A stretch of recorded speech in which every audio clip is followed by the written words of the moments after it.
The phone rang at 3:17 a.m., a jagged electronic tear in the morphine-laced quiet of my hospital room. I fumbled for it on the rolling table, the motion sending a bolt of white-hot fire from my reconstructed knee up to my hip.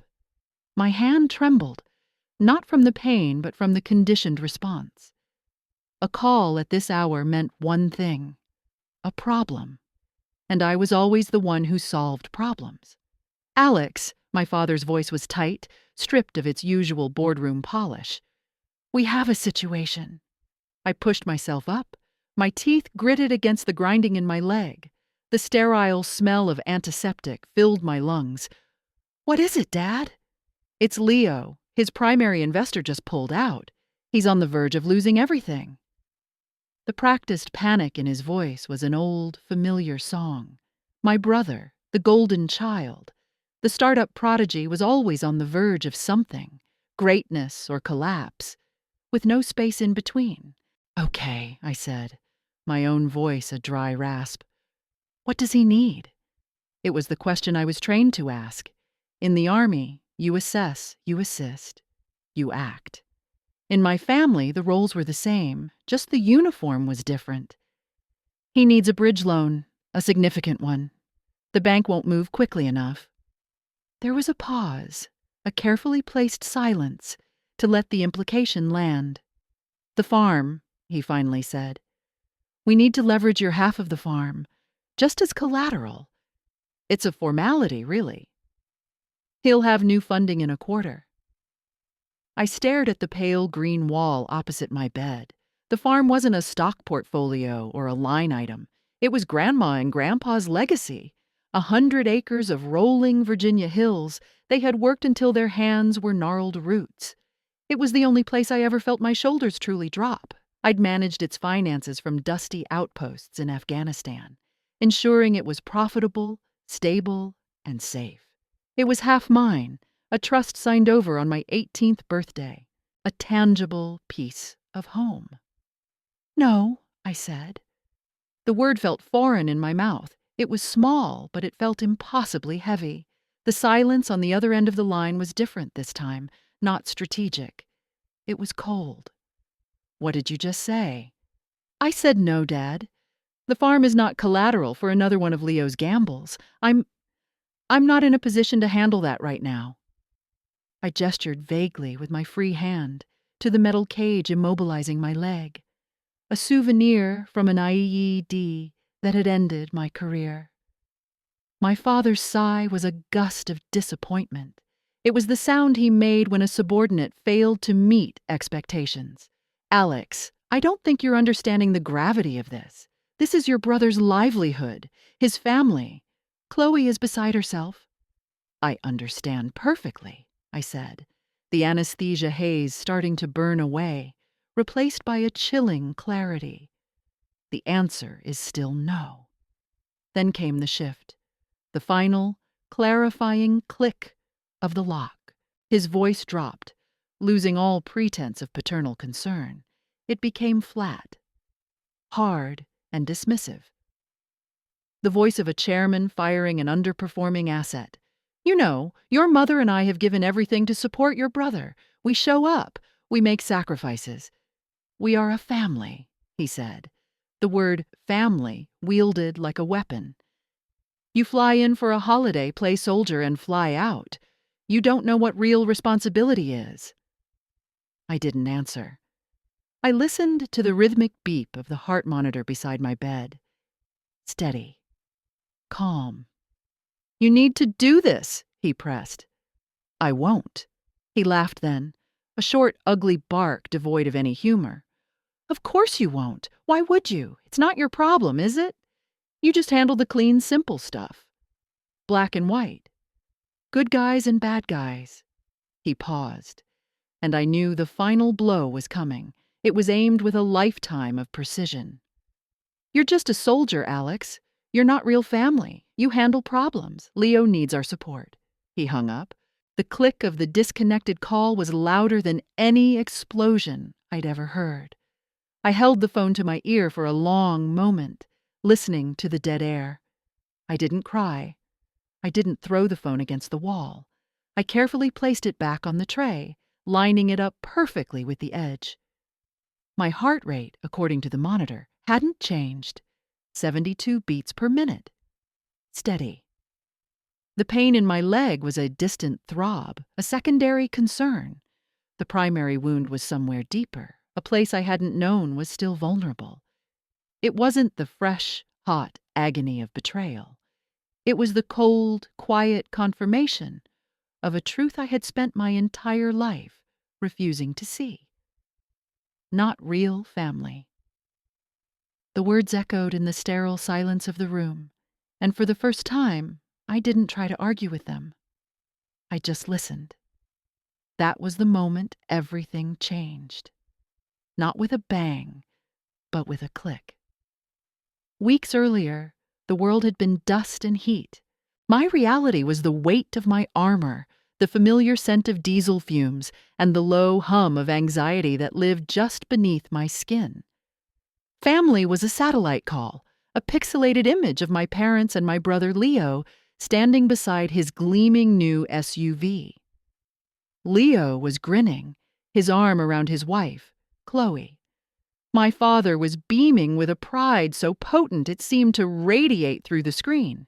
"The Series A funding came through, son," my father had boomed, his voice tinny with digital compression. "Leo's company is going to the moon." Leo just laughed. "It's nothing, Dad. Just connecting the right people." I stood in the sweltering heat of a comms tent in Kandahar, sweat tracing paths through the grime on my neck. "That's great, Leo. Congratulations."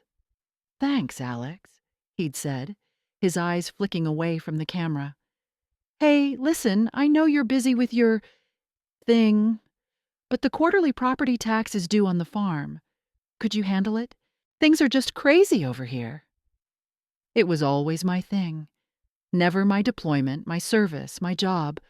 Just a vague, slightly inconvenient thing I was doing overseas.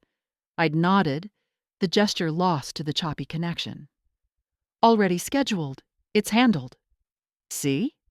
My father's voice cut in, directed at Leo but meant for me. "That's what your brother is good at. Details, logistics. You're the visionary, Leo. He's the operator." It was meant as a compliment, I think, or at least it was packaged that way. But it was the same compliment I'd been receiving my whole life. I was the reliable one, the steady hand, the fixer. Leo was the dreamer, the star. Our roles were cast in childhood, when his science fair project, a ridiculous volcano made of papier-mâché and a prayer, erupted baking soda all over the gymnasium floor. I was the one who stayed after school for 2 hours with a mop and bucket while he went to a celebratory ice cream dinner with our parents. I was 12. He was 14. "Leo's too sensitive for failure," my mother explained later, as if cleaning up a mess was a moral failing on my part. "You're the strong one, Alex. You can handle it." I learned to handle it. I handled his forgotten homework, his late-night calls for a ride home from parties, his bounced checks in college. Each time I was praised for my reliability, my strength. That strength became the excuse they used to take from me. My first re-enlistment bonus vanished into the down payment for Leo and Chloe's first apartment. It wasn't a gift. It was an investment in his future. An investment that never yielded a return.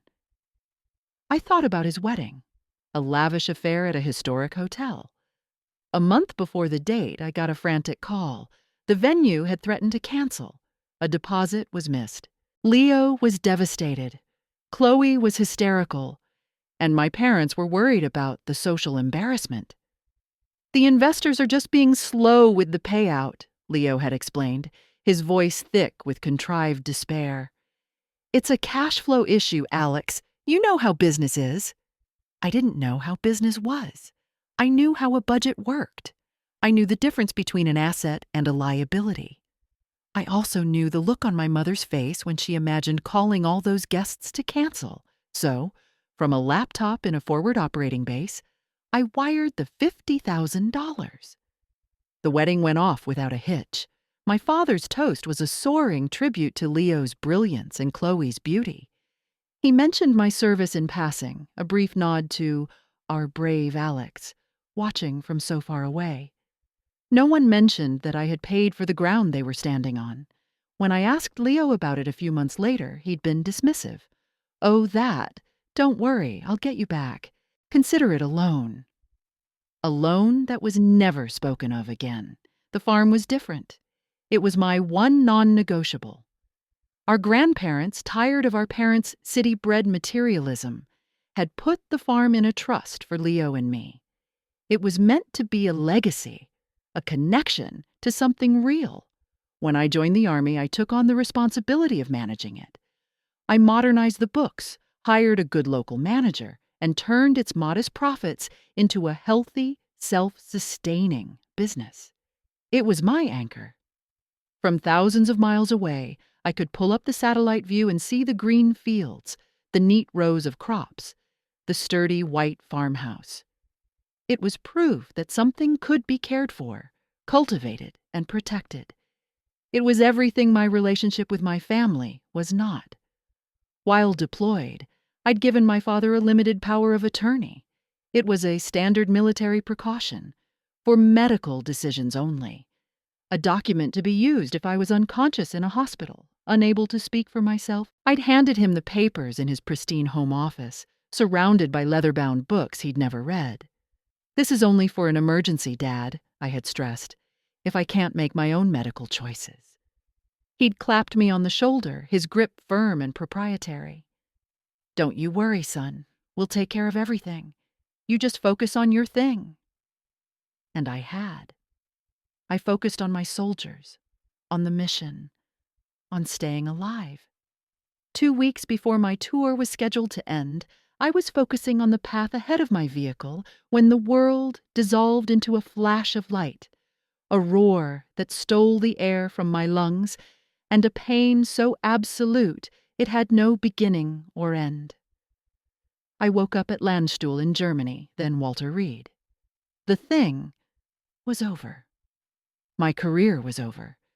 And my family, I was about to learn, was just getting started. The day after my father's call, a wave of unnatural calm settled over me. The clarity from the night before hadn't faded. It had solidified. My physical therapist, a no-nonsense woman named Sergeant Miller, came in to start my daily torture. "All right, Captain," she said, her voice brisk. "Let's see if we can get this leg to remember it's part of the team." As she bent and straightened my knee, each movement a fresh inventory of torn ligaments and shattered bone, I worked the phone. First, I called the bank that held the mortgage on the farm, the original small mortgage I had been diligently paying down for years. I identified myself, provided my security information, and asked for the current balance. The woman on the other end was polite, efficient. "Okay, Captain, I have your account pulled up. I see the original loan, and then it looks like there was a home equity line of credit opened 3 months ago." My blood went cold. "A what?" "A second mortgage, sir, for $250,000. I closed my eyes. The pain in my leg vanished, replaced by a hollow, ringing silence in my head. "I didn't authorize that." "Well, sir," she said, a hint of bureaucratic defensiveness in her tone, "the paperwork was signed by a James Miller, holding power of attorney for you. All the documentation is in order." The fraudulent use of a medical power of attorney. A felony. My father hadn't just betrayed me emotionally. He had committed a serious crime. The money, I realized, wasn't for a bridge loan. It was already gone. My next call was to Bill Henderson, the farm manager. He was a good man, a third-generation farmer whose family had known my grandparents. He'd always been direct with me. But this time, his voice was strained. "Bill, it's Alex. I'm looking at the farm's accounts. I need you to tell me what's been going on." He was quiet for a moment. I could hear the wind whistling on his end. "Alex, I'm real sorry about what happened to you. We all were." Thank you, Bill. What happened with the money? He sighed, a heavy, weary sound. Your brother? He came around a few months back with your dad, said they were making a big investment in the farm. New equipment, upgrading the irrigation system. They had the paperwork from the bank. It all looked official. Did you get any new equipment, Bill? I asked, already knowing the answer. Not a damn thing, he said, the anger finally breaking through his caution. The money went into an account your brother controlled. A few weeks later, he shows up in a brand new Porsche. His wife started posting pictures from a trip to Italy. I called your dad, asked him what was going on. He told me to mind my own business and that Leo was handling the corporate finances now. Corporate finances. For a family farm. The absurdity was staggering.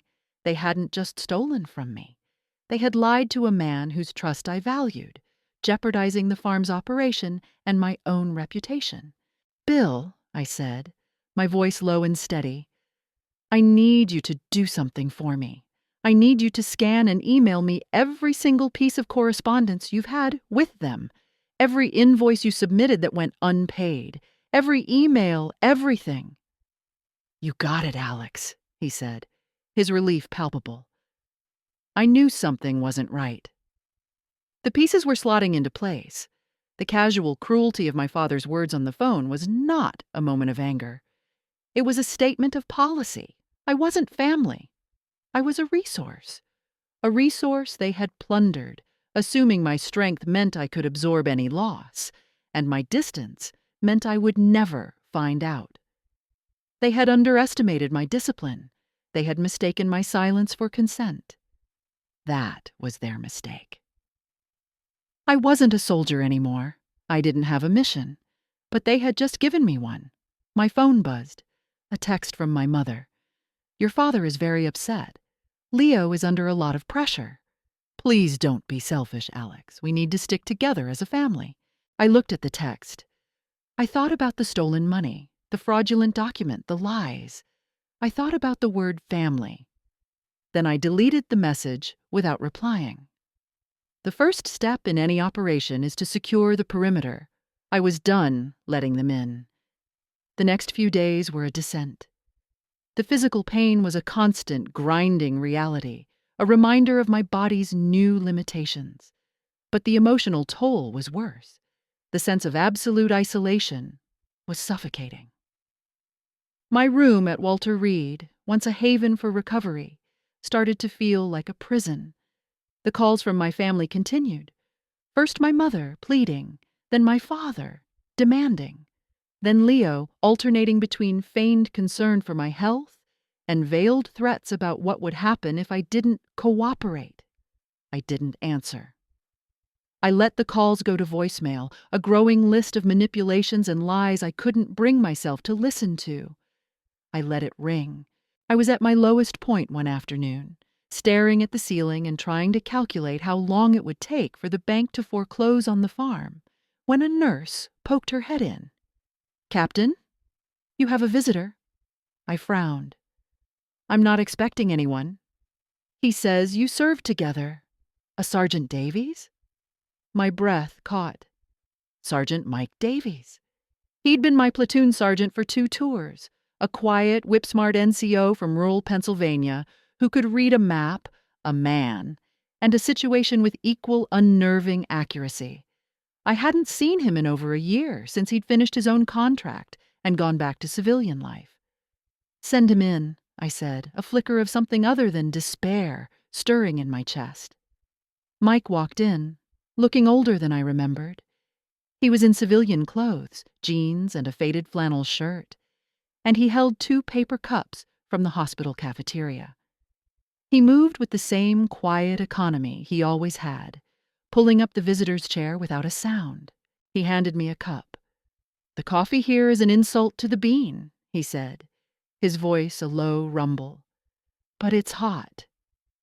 We sat in silence for a minute, the comfortable silence of 2 people who had shared too many dangerous sunrises to need small talk. He looked at the cage on my leg, his gaze clinical, not pitiful. IED? He asked. The one with my name on it, I confirmed. He nodded slowly. Heard you were stateside. Took me a while to track you to this ward. Figured you could use some subpar coffee and a face that isn't a doctor. He took a sip from his cup and grimaced. Man, that's terrible. I felt a small, genuine smile touch my lips for the first time in weeks. It's good to see you, Mike. You too, Captain. He looked at me, his eyes sharp and analytical. He wasn't just looking at me, he was assessing me. He saw the tension in my shoulders, the exhaustion behind my eyes, the phone on the tray table that I kept pointedly ignoring. He saw a soldier who was surrounded but not supported. So, he said, leaning forward slightly, this isn't just about the leg, is it? And for the first time, I told someone everything. The words poured out of me, not in a torrent of emotion, but in a flat, factual report. The farm, the power of attorney, the stolen money. My father's words on the phone, the texts, the voicemails, I laid it all out like a mission briefing, sticking to the facts, the data points of my own family's betrayal. Mike listened without interruption. He didn't offer platitudes or tell me it would be okay. He just listened, his expression unchanging, until I was finished. The room was quiet again, except for the hum of the machines. He drained his coffee cup and set it down with a soft click.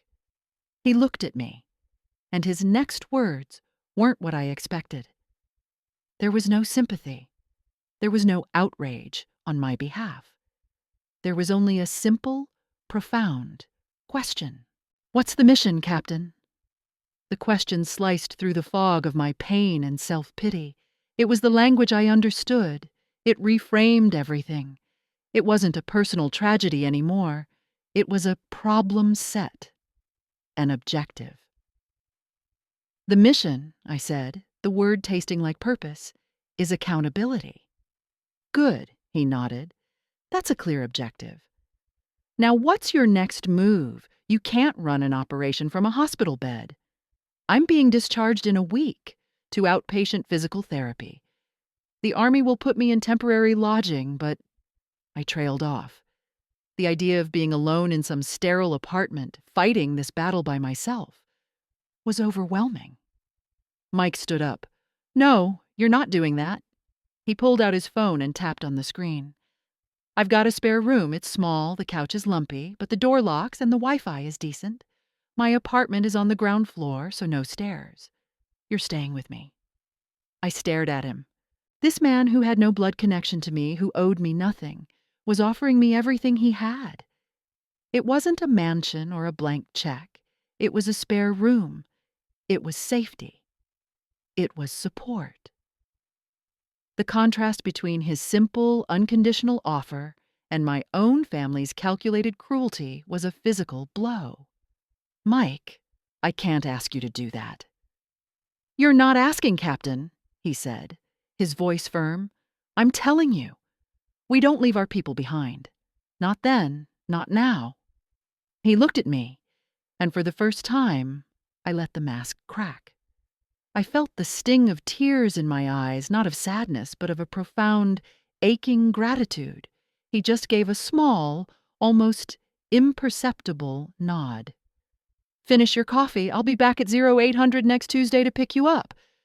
We've got work to do. He walked out, leaving me with the dregs of the worst coffee I'd ever tasted, and the first glimmer of hope I'd felt in a very long time. Family, I was starting to learn, wasn't about the blood you share. It was about who shows up to sit with you in the dark. Moving into Mike's apartment was like crossing into a demilitarized zone. It was a small, two-bedroom unit in a nondescript complex, furnished with a mix of military surplus and second-hand finds. It was meticulously clean and orderly. There were no family photos on the walls, no sentimental clutter. It was a space built for function, not for show. It was perfect. Mike set me up in the spare room, which contained a single bed, a small desk, and an empty bookshelf. It's not much, he said, but it's secure. Security was exactly what I needed. For For the first time since the injury, I felt like I could breathe. My days fell into a new rhythm, one dictated by discipline and purpose. Mornings were for physical therapy, brutal sessions that left my legs screaming and my body drenched in sweat. Sergeant Miller, my therapist, was relentless. "Pain is just weakness leaving the body, Captain," she'd bark, a phrase so cliché it would have been laughable if it weren't so true. I learned to walk again, first with the clumsy support of a walker, then with crutches, and finally with the steady, sharp tap of a single black cane. Each step was a victory.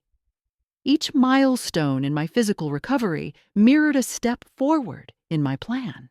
Afternoons were for the mission. Mike would come home from his job as a logistics manager for a trucking company, and we would turn his small living room into a command center. On his advice, I found a lawyer. Not just any lawyer, but a retired JAG officer named Colonel Eva Rostova. She had a reputation for being as sharp as a bayonet and twice as tough. Our first meeting was in her small Spartan office. She had piercing blue eyes and a handshake that could crush walnuts. I laid out the facts, just as I had for Mike, and handed her the file I had started to build, a printout of the email from Bill Henderson, a timeline of events, and my father's medical power of attorney. She reviewed the document in silence, her expression unreadable. "He used a durable power of attorney for healthcare to execute a financial transaction," she said, her voice a low, precise hum. "That's not just a breach of fiduciary duty. That's fraud. A Class 4 felony in the Commonwealth of Virginia. Your brother and father could be facing prison time." The words hung in the air. Prison time. Part of me, a dark, wounded part, felt a grim satisfaction. But that wasn't the objective. The mission wasn't destruction. It was correction. "I don't want them in jail," I said. "I want the farm secured, and I want my money back." Rostova nodded, a flicker of understanding in her eyes. "You want accountability, not vengeance." "Good. It's cleaner, more effective." She leaned back in her chair. "Here's what we're going to do. We are going to conduct a full forensic audit. We will subpoena the bank for the loan application and all related correspondence. We'll get statements for the account where the funds were disbursed. We will build a case so airtight, so indisputable, that the district attorney could win it in his sleep." For the next few weeks, that's exactly what we did. With Rostova's legal firepower and my own methodical discipline, we gathered evidence. The documents from the bank were a treasure trove. Leo had falsified the loan application, claiming the funds were for agricultural capital improvements and wildly inflating the farm's projected income. My father had co-signed, his signature a confident, arrogant scrawl. We followed the money. The $250,000 had been disbursed into a newly created LLC, controlled by Leo. From there, the trail was laughably obvious. $70,000 for a Porsche Cayenne for Chloe. $30,000 for a business trip to Lake Como, with hotel bills and restaurant receipts that painted a picture of pure indulgence. Tens of thousands siphoned off in regular salary payments to Leo, despite his company having zero revenue. They hadn't even tried to hide it. They believed their own narrative, that it was their money to spend, and that I, the distant soldier, was merely a line of credit they were entitled to. I documented every transaction in a spreadsheet, color-coded and cross-referenced with dates and bank statements. Mike would watch me sometimes, a quiet approval in his eyes. "You're building a kill packet, Captain," he commented one evening, looking over my shoulder at the rows of damning data. He was right. In the military, a kill packet is the collection of intelligence and targeting information used to justify a strike. This was the civilian equivalent. It wasn't about violence. It was about precision. It was about removing a threat to my own security and future. One night, exhausted from physical therapy and hours of staring at bank records, I felt a wave of doubt wash over me. Is this right, Mike? I asked, my voice quiet. They're my family. He was cleaning his old service rifle on the coffee table, a meditative, familiar task. He didn't look up. They stopped being your family when they treated you like an enemy combatant, Captain. They identified your resources, exploited a vulnerability, and seized your assets. Your response is not personal, it's tactical. He finally looked at me, his gaze steady. You're just enforcing a boundary. A hard one. He was right. This wasn't an emotional outburst. It was a calculated, necessary response to a hostile action. The guilt receded, replaced by the cold, clear focus I had relied on for years. The plan was no longer just an idea. It was a set of coordinates, a target package ready for execution. The plan was simple. Colonel Rostova called it strategic coercion. I called it letting them choose their own consequences. We had two paths. The criminal path, which would involve handing our meticulously prepared file to the district attorney, or the civil path, which would be a quiet, brutal financial reckoning. Rostova advised we offer them the civil path first. Your father strikes me as a man obsessed with appearances, she had said, tapping the file. The threat of public humiliation and a felony conviction for his golden boy is a powerful motivator. We won't have to fire a shot. We just have to show them the weapon is loaded. The weapon was a formal letter drafted on Rostova's letterhead. It was a masterpiece of understated menace. It didn't make accusations. It didn't list our evidence. It simply stated that her firm had been retained by me to resolve certain financial and legal irregularities concerning the co-owned agricultural property, and requested a mandatory in-person meeting with my father and my brother.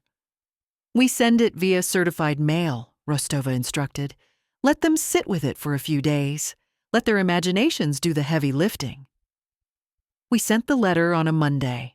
By Wednesday, the barrage began. My phone, which had been silent for weeks after I'd stopped answering, lit up with a furious intensity. First, my father. I let it ring. A voicemail popped up instantly. Then another call immediately after. Ring, voicemail. Then my mother. Ring, voicemail. Then Leo. Ring, voicemail. Mike watched me as I calmly silenced my phone and set it face down on the table.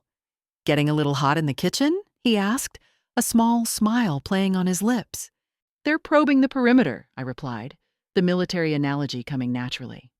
Looking for a weak spot. You gonna give them one? No. The next day, the emails started. Long, rambling messages from my mother about forgiveness and family unity.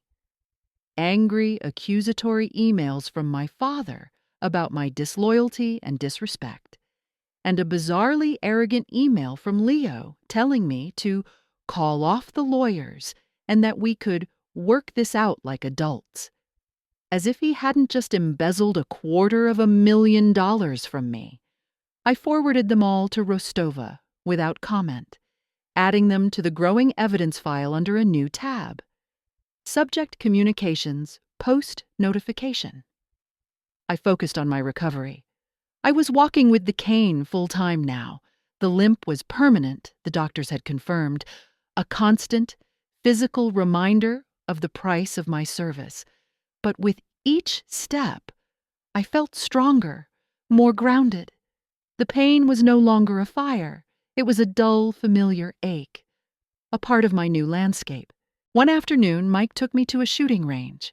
He set up a target and handed me my old service pistol, which he'd been keeping for me in his gun safe. My hand was steady. The familiar weight was comforting. I lined up the sights, controlled my breathing, and squeezed the trigger. The shot was dead center. I fired again and again. A tight, precise grouping. It wasn't about aggression. It was about control, about reminding myself that even though my body was broken in some ways, my discipline was intact. My focus was absolute. The day before the scheduled meeting, my father tried a new tactic. He called Mike's number. Mike had given it to him weeks ago for emergency contact regarding my health. Mike answered, put it on speaker, and gave me a subtle nod. Sergeant Davies? My father's voice was smooth, trying to build rapport. I'm trying to reach my son. He seems to be ignoring my calls. The captain's busy, sir, Mike said, his tone perfectly neutral. Listen, my father said, his voice dropping conspiratorially. I don't know what he's told you, but this is a family matter. A misunderstanding. Alex can be dramatic. He gets these ideas in his head. He's been through a lot, you know. The PTSD can make them unpredictable. I flinched. He was trying to discredit me, to paint me as an unstable veteran, using my service against me. Mike's response was ice cold. The captain is the most stable and clear-headed man I have ever had the honor of serving with. This call is over. He hung up. He looked at me. They're trying to isolate you. Standard interrogation tactic. Discredit the target to his allies. It's not going to work, I said, my voice hard. I know, he replied. He stood up and grabbed his keys.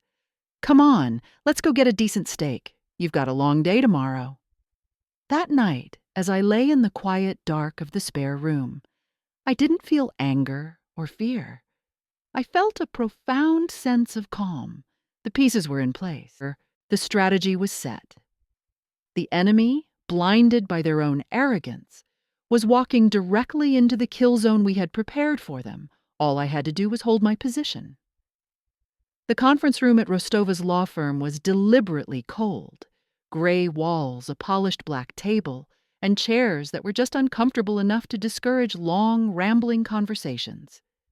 It was a room designed for outcomes, not emotions. Mike had driven me, and he sat in the small waiting area outside, a silent, steady presence. He'd simply nodded as I walked in, a gesture that said everything. I've got your 6. I sat at the table with Colonel Rostova, my cane leaning against the chair beside me.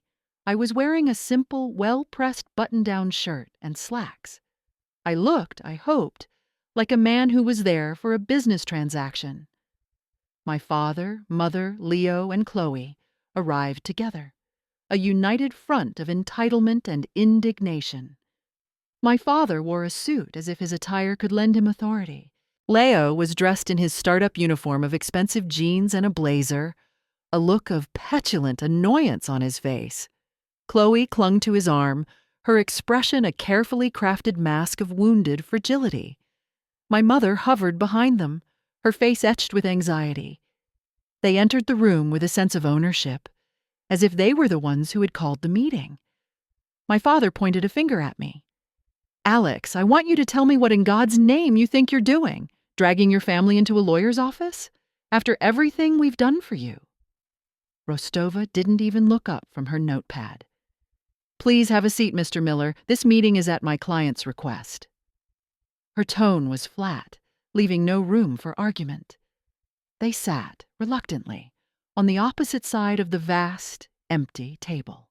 Leo leaned forward, trying to take control. Look, Alex, if this is about that farm money, it's a simple misunderstanding. It's an investment. You'll get it back, with interest, once my new funding closes. What new funding? I asked, my voice even. It was the first time I had spoken. He waved a dismissive hand. It's complicated. You wouldn't understand the venture capital space. Rostova chose that moment to slide a thin file folder across the table toward my father. Perhaps you can help us understand this, then.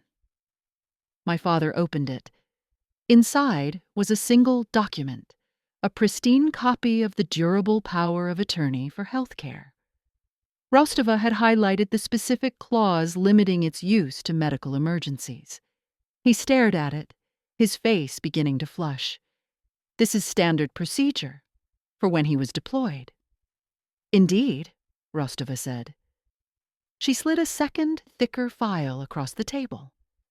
This is the loan application for a $250,000 line of credit against the farm, signed by you. using that power of attorney, and co-signed by your son, Leo." Leo paled. My mother gasped. My mother. "Now," Rostova continued, her voice like chipping ice, "my client does not recall being in a coma or otherwise incapacitated 3 months ago. He was, however, on active duty in a combat zone." She paused, letting the weight of the words fill the room. "So, perhaps you could enlighten us.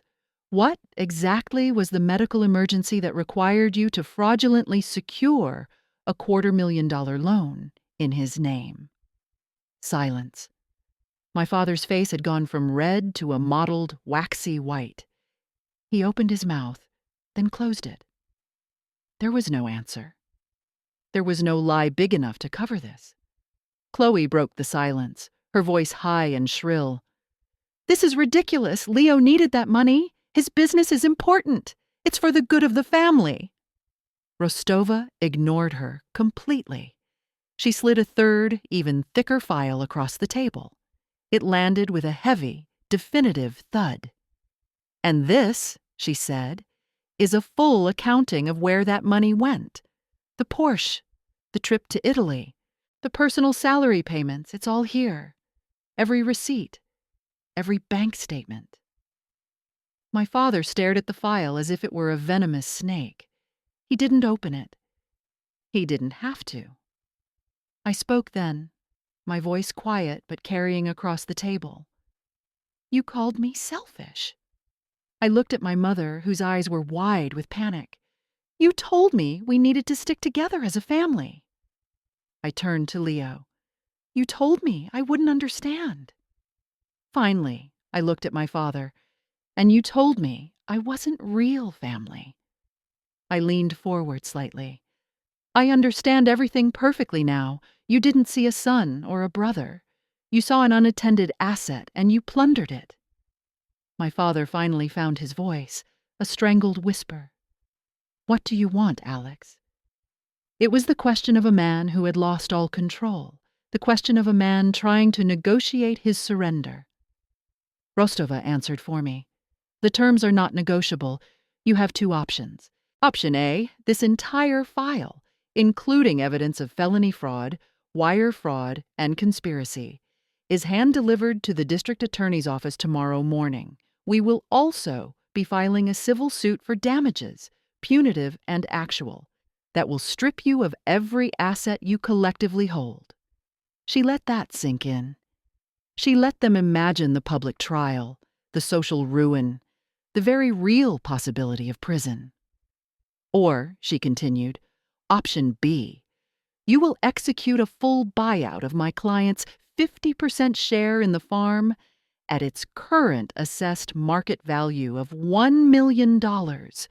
In addition, you will pay a non-negotiable premium of $250,000 to cover the stolen funds, damages, and legal fees, for a total of $1,250,000.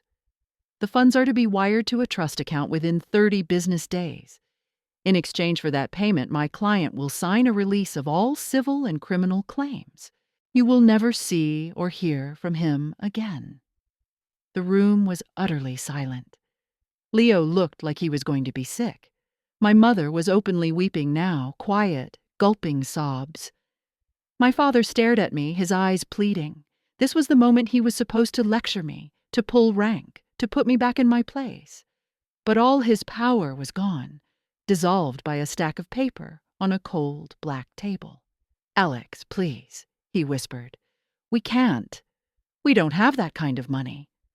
"That," I said, picking up my cane and rising slowly to my feet, "is your problem now. You're the strong ones. I'm sure you'll figure it out."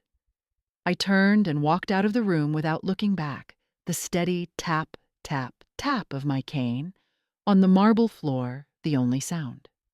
The aftermath was not a dramatic explosion, but a quiet, inexorable collapse. They paid. They had no other choice. To raise the $1.25 million, my father had to sell the house I grew up in. The sprawling colonial with the perfectly manicured lawn, the symbol of his success and the centerpiece of his social standing in the community, went on the market They sold it in a hurry, taking the first decent offer. The news rippled through their social circle. The official story I heard through the grapevine was that they were downsizing to simplify their lives and to better support Leo's next big venture. But the truth has a way of seeping through the cracks. The sudden sale, the disappearance of Chloe's Porsche, the cancellation of their country club membership. It all painted a picture of a family in freefall. Their carefully constructed image was shattered. Leo's company, which had been nothing more than a shell propped up by my money and my father's reputation, folded within weeks. He and Chloe were forced to move out of their trendy loft and into a small, rented townhouse far from the city center. The trip to Italy became their last great hurrah, a high watermark before the tide went out and left them stranded. I received a few more communications, a long, tear-stained letter from my mother, filled with biblical quotes about forgiveness and accusations of my cruelty. I didn't read it all. I didn't need to. A single furious voicemail from Leo, calling me a traitor and blaming me for ruining his life. He still didn't understand that he had done it to himself. I had simply stepped out of the way and let the consequences arrive. My father never contacted me again. His silence was the most honest communication he had ever offered me. The money arrived in the trust account on the 29th day, just before the deadline. It wasn't a victory prize. It felt more like restitution. It was the quantifiable value of my inheritance, my service, and my pain. I never set foot on the farm again. Selling my half was like amputating a phantom limb. It ached, but it was necessary to save the rest of me. I left them with their tarnished legacy, a piece of land they now had to actually manage. Its profits no longer enough to sustain their lifestyle without my careful stewardship. The first thing I did with the money was write a check to Colonel Rostova.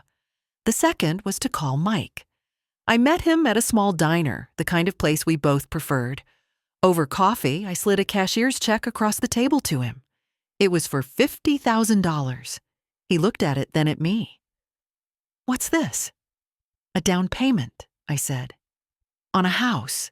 You need to stop wasting money on rent." He tried to refuse. "Captain, I didn't do it for money." "I know," I said.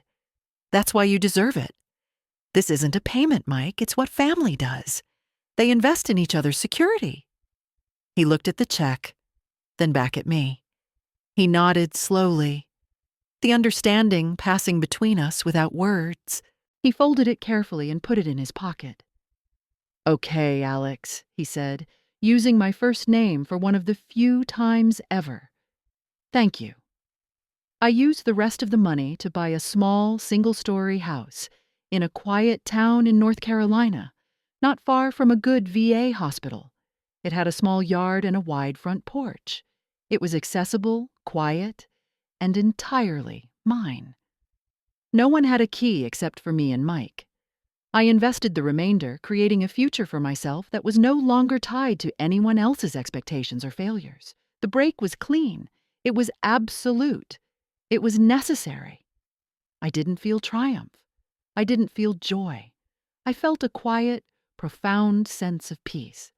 The war was finally over. Months have passed. I'm sitting on my front porch, watching the sun dip below the pine trees, painting the sky in shades of orange and purple. The air is warm and smells of damp earth and blooming jasmine. My leg aches, a dull, familiar thrum that is now just part of my daily weather report. It reminds me of what I lost, but it also reminds me of what I survived. I think about the word family. For most of my life, I thought it was an obligation, a debt you were born into. I thought being the strong one was my role, my duty. I believed that absorbing the pain, fixing the problems, and demanding nothing in return was a form of love. I was wrong. That isn't love. It's utility. I wasn't a son or a brother. I was a function, a support system they believed they were entitled to, one they could exploit without consequence. My father's words, "You're just a soldier, not real family," were meant to be the ultimate condemnation.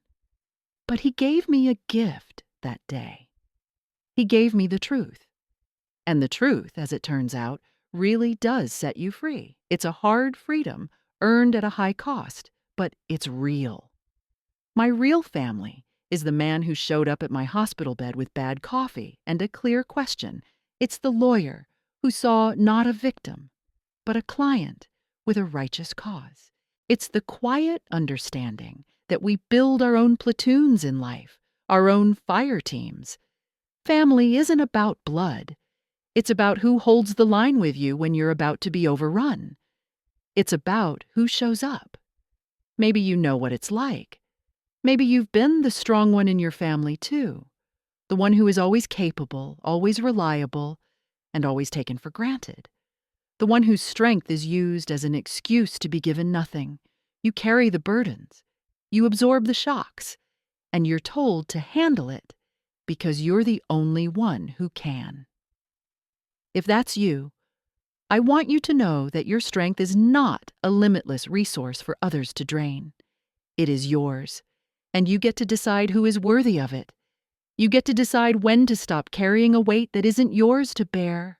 The moment you realize that, the moment you have that single chilling moment of clarity, is the moment you can begin to reclaim your own life. It's a difficult path, and it can be a lonely one, but you are not as alone as you feel. There are others who have walked it. We are a community, bound not by blood, but by the shared experience of drawing a line in the sand and choosing ourselves. I'd like to hear your story.